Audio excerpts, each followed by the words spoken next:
ජේසුපීට හැම කෙනෙකුටම අද දවසෙත් අපි දෙවියන් වහන්සේගේ වචනය සමග ඉදිරියට යමු. අද දවසේ විශේෂ පණිවිඩයක් ඔබට තිබෙනවා. මේ පණිවිඩය ඔබ තදින් අල්ල ගන්නට අවශ්‍යයි. ඒ තමයි දෙවියන් වහන්සේගේ ආත්මය මා තුලයි. අද මම හිතන්නේ 90%ක්ම හිතුණෝ මේ දේ විශ්වාස කරන්නේ නැහැ. මේ දේ විශ්වාස කරලා කතා කරන්නේ නැහැ. දෙවියන් වහන්සේගේ ආත්මය මා තුලයි කියලා ඔවුන්ට සහතිකයක් නැහැ. ඒ නිසා මම කියනවා මේ උදෑසන දෙවියන් වහන්සේගේ ආත්මය සැබවින්ම උන්වහන්සේව අදහාගත් දරුවා තුල තිබෙනවා. ඒ නිසා මම ඔබට යම් බයිබල් පද කීපකින් ඔබට මම විග්‍රහ කරන්නම්, තේරුම් කරලා දෙන්නම්. මේක හොඳට තේරුම් ගන්නට අවශ්‍යයි. හොඳට තේරුම් අරගෙන මේ දේ නිතරම විශ්වාස කරලා කතා කරන්නට අවශ්‍යයි. දෙවියන් වහන්සේ මා තුලයි. මේක තමයි නව ගිවිසුම කියන්නේ. පරණ ගිවිසුමේ මිනිසයා තුල දෙවියන් වහන්සේ හිටියේ නැහැ. ඒ නිසා දෙවියන් වහන්සේ පොරොන්දුවක් වෙලා තිබුණා, මම නුඹලා තුලට එනවා. පරණ ගිවිසුමේ යොවෙල් පොතේ 2 වෙනි පරිච්ඡේදයේ ඔබ කියවනකොට ඔබ දකි එතන කියනවා අන්තිම දවස්වලදී මගේ ආත්මය සියලු මිනිසයන් පිට වගුරුවන්නෙමි. එතකොට ඒක දෙවියන් වහන්සේගේ පොරොන්දුවක්. උන්වහන්සේ පොරොන්දුවක් වෙලා තිබුණා ජේසුස් වහන්සේ වෙවලා, උන්වහන්සේව පූජාවක් වෙන්නට සලස්වලා, ඊළඟට උන්වහන්සේව මලවුන්ගෙන් නැගිට්ටවලා පෙන්තකොස්ත දවසේ සුද්ධාත්මයන් වහන්සේ පහළ වෙනවා ප්‍රථම වතාවට. මේ ලෝකේ ප්‍රථම වතාවට මිනිසයන්ගේ ජීවිත තුලට සුද්ධාත්මයන් වහන්සේ පහළ වෙනවා පෙන්තකොස්ත දවසේ ක්‍රියාපොතේ 2 වෙනි පරිච්ඡේදයේ ඔබ දකිනවා මිනිසයන් තුලට දෙවියන්ගේ මේ පොරොන්දුව ඉෂ්ට වෙනවා. යොවෙල් පොතේ තිබිච්ච පරණ ගිවිසුමේ ඉඳන් උන්වහන්සේ කියලා තිබිච්ච මේ පොරොන්දුව මිනිසයන්ගේ ජීවිතවල ඉෂ්ට වෙනවා. ක්‍රියා 2 වෙනි පරිච්ඡේදයේ 17 වෙනි පදයේත් ඒකම කියනවා. අන්තිම දවස්වලදී මගේ ආත්මය සියලු මිනිසයන් පිට වගුරුවන්නෙමි. හරි? එතකොට අපි තේරුම් ගනිමු නව ගිවිසුමේ ඇදහිලිවන්තයා කියන්නේ දෙවියන්ගේ ආත්මය ලැබපු කෙනෙක් වෙන්න ඕනේ. ආත්මය ලැබලා නැත්නම් අපි දෙවියන් වහන්සේට අයිති නැහැ කියලා රෝම පොතේ 8 වෙනි පරිච්ඡේදයේ 9 වෙනි පදයේ කියනවා. තේර නේද?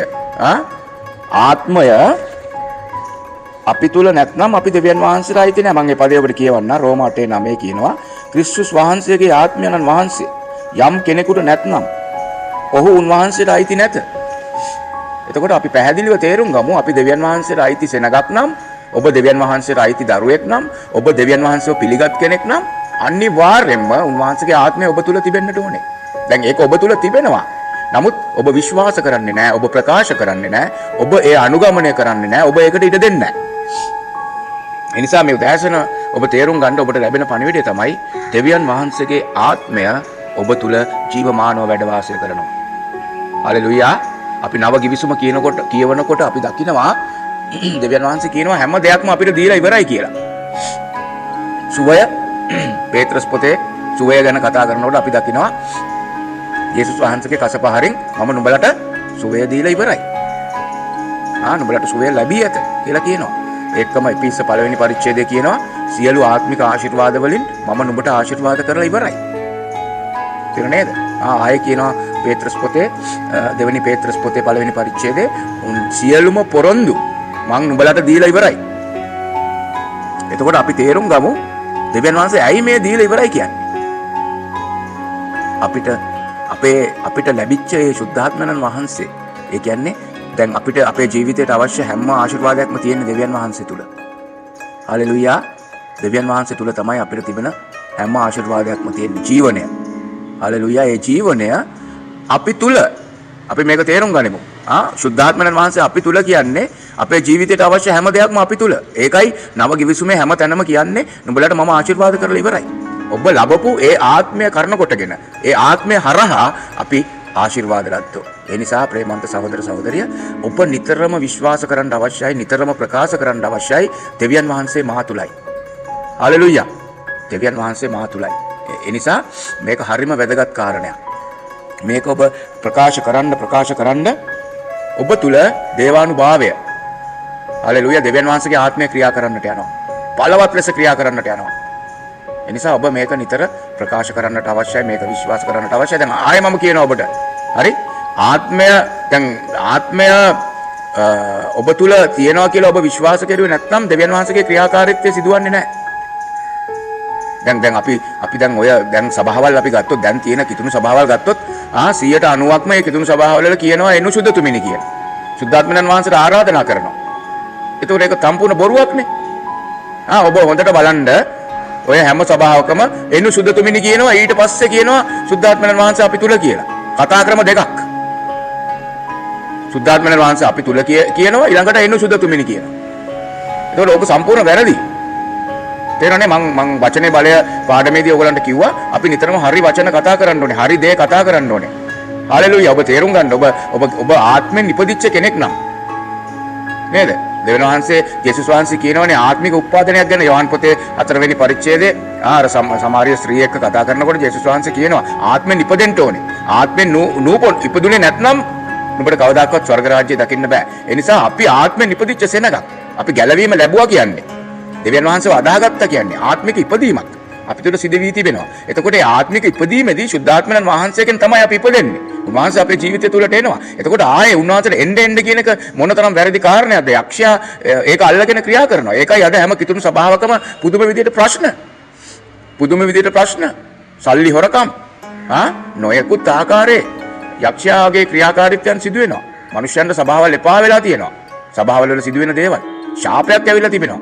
ඉතින් මේ ඔක්කොටම හේතුව ඒ අය විශ්වාස කරලා කතා කරන්නේ දෙවියන් වහන්සේ මා තුලයි කියන එක.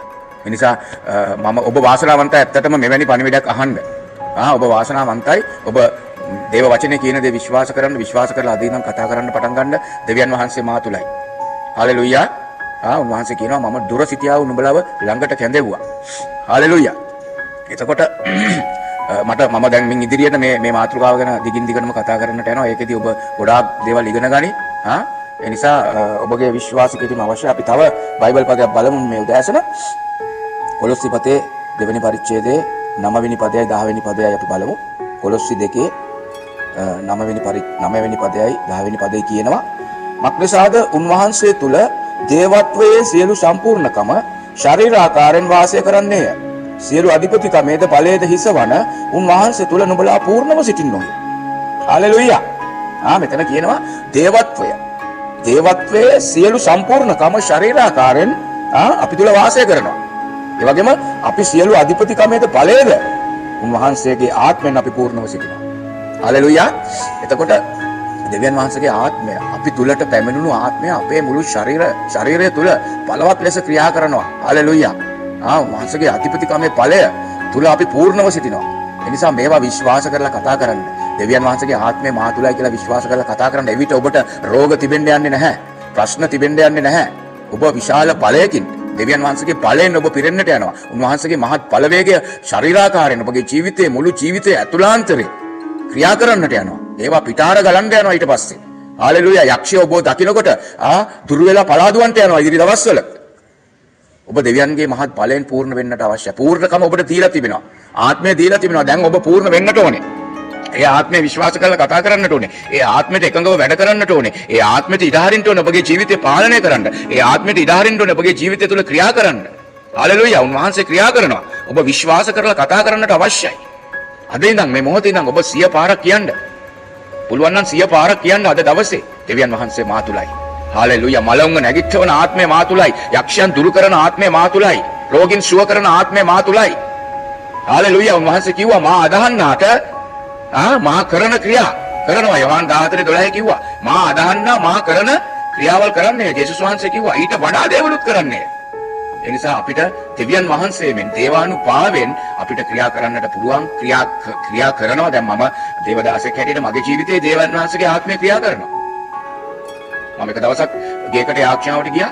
ඒ ගිය වෙලාවේ යාඥාව පටන් ගන්න පැය භාගයක් විතර යනකොට මම දැක්ක එක සහෝදරියක් ඇය එතනින් ඉවත් වෙන්න හදනවා. පස්සේ මම ටක් ගාලා මට පුංචි වෙලාවක් අරගෙන මම කිව්වා අර සහෝදරියට යන්න දෙන්න එපා. ඒ සහෝදරිය අරගෙන එන්න කියනකොට ඒ සහෝදරිය දුවන්න පටන් ගත්තා. යක්ෂයා ඒ ඇඟේ හිටපු යක්ෂයා. පස්සේ ඒ යාඥාව හිටපු අය ඒ සහෝදරියව ගිහිල්ලා අල්ලගෙන ආවා. ආවට පස්සේ මම අත තියලා යාඥා කරා. ඒ කියන්නේ අපිව දකින්නකොට යක්ෂයෝ දුවන්න යනවා. අපි ආත්මෙන් පූර්ණ වෙලා අපි ක්‍රියා කරන විට දෙවියන් වහන්සේ අපි තුල ක්‍රියා කරන විට යක්ෂයෝ දුවන්න යනවා. අපි මේ පොළවේ ආලෝකය කියලා උන්වහන්සේ කිව්වා. මේ ලෝකේ බලය අපි. ඉතින් මේ දේවල් අපේ ජීවිතවල සිදු වෙනවා, ක්‍රියාත්මක වෙනවා. ඒ නිසා ඔබ මේක විශ්වාස කරලා කතා කරන්න. හරිම වැදගත්. කවදාවත් කියන්න එපා එනු සුද්ධතුමිනි කියලා. සුද්ධතුමන් මා තුලයි. සුද්ධතුමන් මා තුලයි. මං කිව්වා අපිට වැරදි ගීතිකා ගායනා කරන්න එපා. හොඳ ගීතිකා.